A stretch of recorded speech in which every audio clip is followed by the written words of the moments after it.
Good morning students. आज हम लोग इस वीडियो के द्वारा sentences of request oblique invitation यानी निवेदन अथवा निमंत्रण संबंधी वाक्य कैसे बनाए जाते हैं, इंग्लिश स्पीकिंग के अंतर्गत उसका कैसे यूज किया जाता है, उसकी बनावट क्या होती है, इन चीजों के विषय में जानकारी प्राप्त करेंगे। आप जानते हैं कि अगर फ्लुएंटली धारा प्रवाह अंग्रेजी बोलनी है तो उसमें बहुत सारी चीजों की आवश्यकता होती है। सबसे पहले डिटर्मिनेशन कीजिए, दृढ़ संकल्प कीजिए कि मुझे यह काम करना है। सकारात्मक सोच बनाइए कि मैं यह कर लूंगा। फिर उसे विधिवत तरीके से, एक योजनाबद्ध तरीके से शुरू कीजिए। जब आप योजनाबद्ध तरीके से प्रयास करना शुरू करेंगे, आधा विजय आपकी तभी हो जाएगी।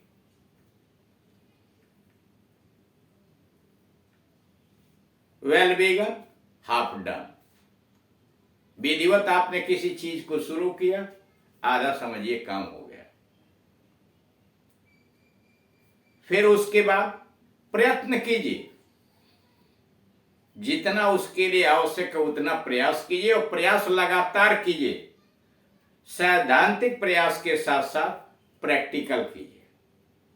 लोगों के बीच, मित्रों के बीच, घर में, ऑफिस में इन वाक्यों का यूज कीजिए, प्रयोग कीजिए। धीरे धीरे मन से डर को निकालिए। चेहरे का हाव भाव, बॉडी का लैंग्वेज का जो एक्सप्रेशन है उसको बदलने मत दीजिए। जैसे आप हिंदी बोलते हैं, जैसे आप हाव भाव करते हैं, जो प्रक्रियाएं हैं वैसे ही आप इंग्लिश में भी रहिए। निडर होकर के ज्यों ही आप डर निकाल देंगे तो बाकी कुछ नहीं है। बाकी तो 1500 वाक्यों को छोटे छोटे लोग रट लेते हैं, उसी का यूज करके इंग्लिश में बोलना शुरू कर देते हैं।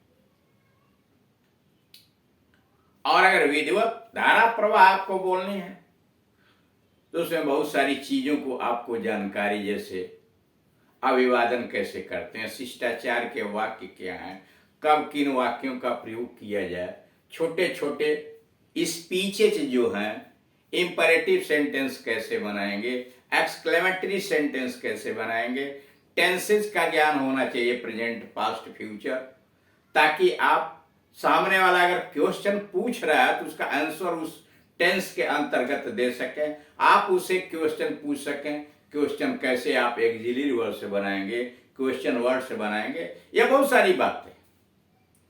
फिर इसके बाद आती है कि आप मार्केट में, ऑफिस में, घर पर, दुकान पर कैसे अंग्रेजी एक दूसरे के साथ धारा प्रवाह बोलेंगे, ये आपके प्रैक्टिस पर निर्भर करती है।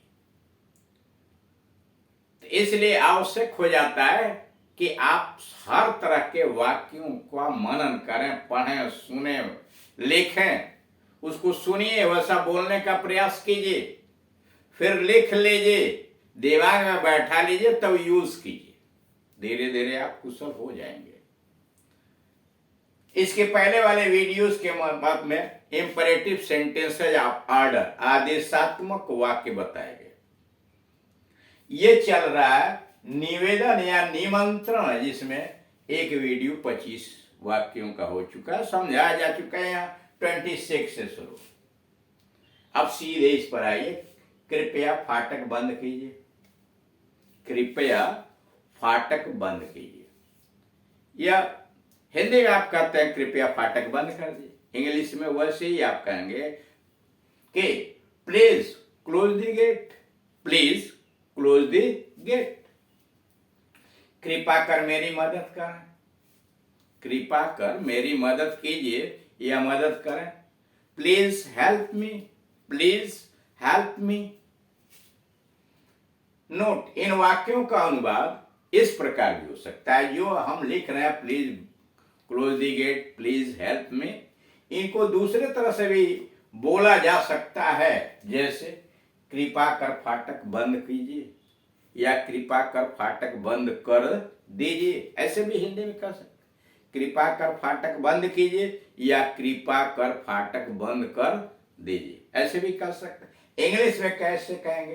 प्लीज को पीछे कर देंगे, क्लोज द गेट प्लीज। ये ज्यादा अच्छा माना जाता है कि प्लीज को पीछे कर दिया जाए, क्लोज द गेट प्लीज। कृपा कर मेरी मदद करें, help me please, help me please. अब यहां जरा देखिए एक दूसरा मॉडल आ गया, कृपा कर फाटक बंद कीजिए। ये बड़ा आसान है, close the gate please, please को पीछे कर दिया। एक जरा क्वेश्चन में देखिए, close the gate will you, close the gate will you, question डाल दिया गया। गेट बंद करोगे क्या, ऐसे करके, या close the gate won't you, gate बंद कर देंगे ना, क्या कृपया गेट बंद कर देंगे ना, close the gate won't you, कृपा कर फाटक बंद कीजिए। अब यहां आप सोच रहे हैं कि हिंदी तो है कृपा कर फाटक बंद कर दीजिए, तो फिर ये कैसे होगा? अभी आगे आपको समझाया जाएगा। कृपा कर मेरी मदद करें, हेल्प मी प्लीज, अथवा help me won't you, help me won't you. Won't you का मतलब विल नॉट यू, है ना, विल नॉट यू, और साथ में मिला दिया तो वोंट हो गया। कृपा कर मेरी बात सुने, listen to me please, listen to me please, या listen to me won't you, listen to me won't you. कृपा कर मेरी बात सुने।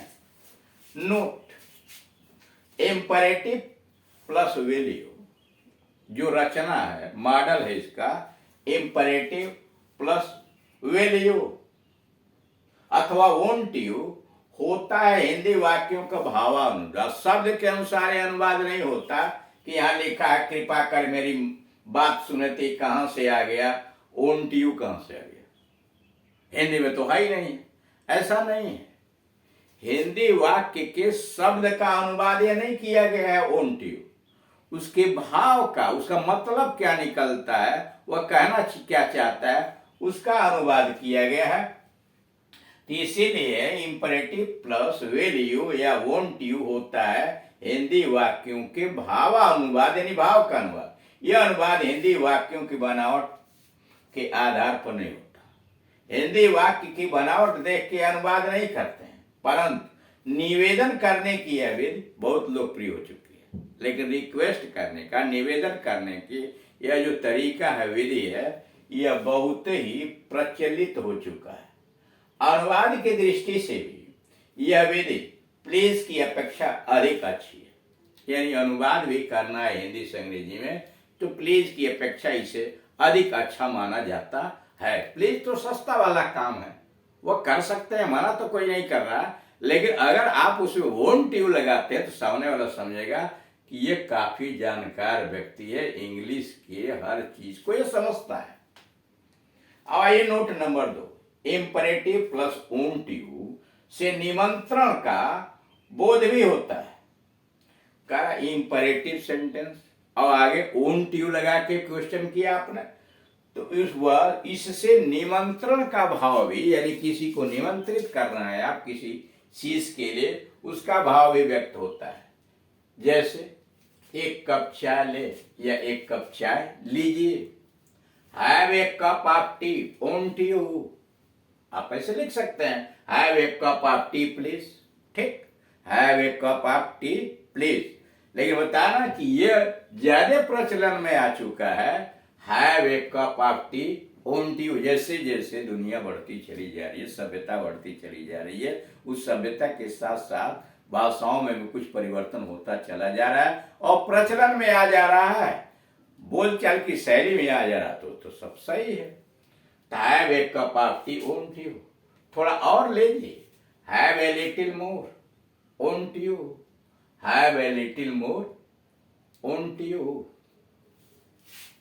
नोट, ऐसे वाक्यों में जस्ट का प्रयोग इस प्रकार होता है, कर ऐसे वाक्यों में जस्ट का प्रयोग इस प्रकार से होता है, जैसे एक कप चाय लें, एक कप चाय लें, जस्ट हैव एक cup of tea, just have एक cup of tea, won't you, just have एक cup of tea, won't you.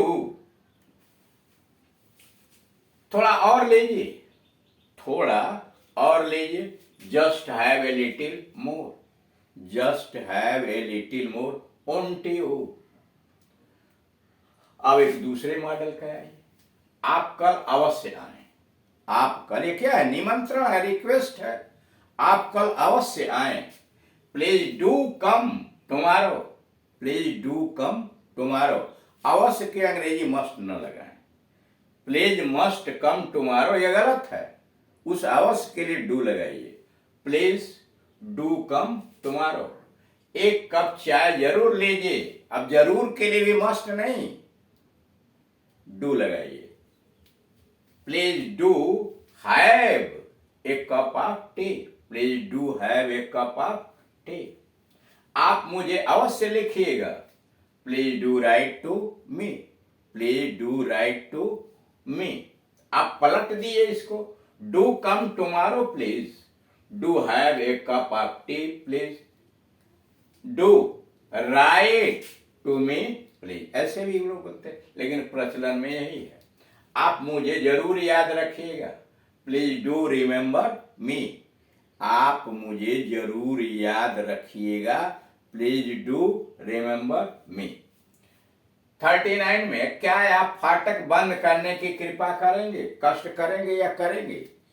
क्या आप फाटक बंद करने की कृपा करेंगे या बंद करने की कृपा करेंगे, अथवा क्या आप फाटक बंद करने का कष्ट करेंगे या कष्ट करेंगे?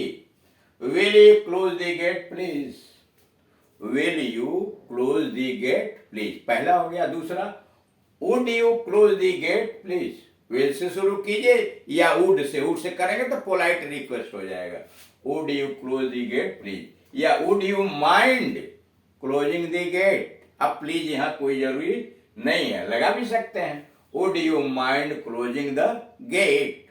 तीन तरीके हुए, would you, will you close the gate please, will और वुड के साथ वहां लगाया, would you close the gate please, या would you mind closing the gate, आगे प्लीज लगा देंगे और बढ़िया हो जाएगा। नोट, ऐसे प्रश्नवाचक वाक्यों से नम्र निवेदन, ये जो आ रहा है क्वेश्चन वाला विल वुड करके, इससे क्वेश्चन यानी नम्र निवेदन, पोलाइट रिक्वेस्ट का भाव व्यक्त होता है। यानी ऐसे जो प्रश्नवाचक विल से और वुड से शुरू हो रहा है, उससे विनम्र निवेदन, पोलाइट रिक्वेस्ट का भाव व्यक्त होता है। इनका अनुवाद इस प्रकार भी हो सकता है, कैसे? Would you be so good as to close the gate, या would you be so kind, क्या आप इतने अच्छे हैं, इतने दयालु हैं, टू क्लोज द गेट, यानी क्या आप फाटक बंद करने का कष्ट करेंगे, would you be so good to close the gate, या would you be so kind as to close the gate, अथवा would you be so good as to give me some money, क्या आप मुझे कुछ धन देने का कृपा करेंगे, would you be so good या kind as to give me some money. तो इस तरह से आप देख रहे हैं कि विनम्र निवेदन करने का, निमंत्रण करने का विभिन्न शैलियां, प्लीज और काइंडली लगा करके आदेशात्मक वाक्य को बड़े आसानी से रिक्वेस्ट में बदल सकते हैं। जैसे सिट डाउन, बैठ जाइए आदेश है, और प्लीज लगा दीजिए, या काइंडली सिट डाउन, रिक्वेस्ट हो गया, please sit down, kindly sit down, पीछे लगा दीजिए सिट डाउन प्लीज। लेकिन उस तरह की बातों को अन्य तरीकों से भी व्यक्त किया जा रहा है, जैसे देख रहे हैं ओंट यू करके आ रहा है, will say, would say polite request बना दिया जा रहा है, उसको निमंत्रण में चेंज कर दिया जाता है, और यह विधाएं भी आधुनिक मॉडर्न इंग्लिश के अंतर्गत काफी प्रचलित हो चुकी हैं। और आप प्रयास करेंगे तो सारी चीजों को समझ जाएंगे, और जितना ही अधिक आप समझेंगे उतना ही कुशल कहे जाएंगे। Thank you.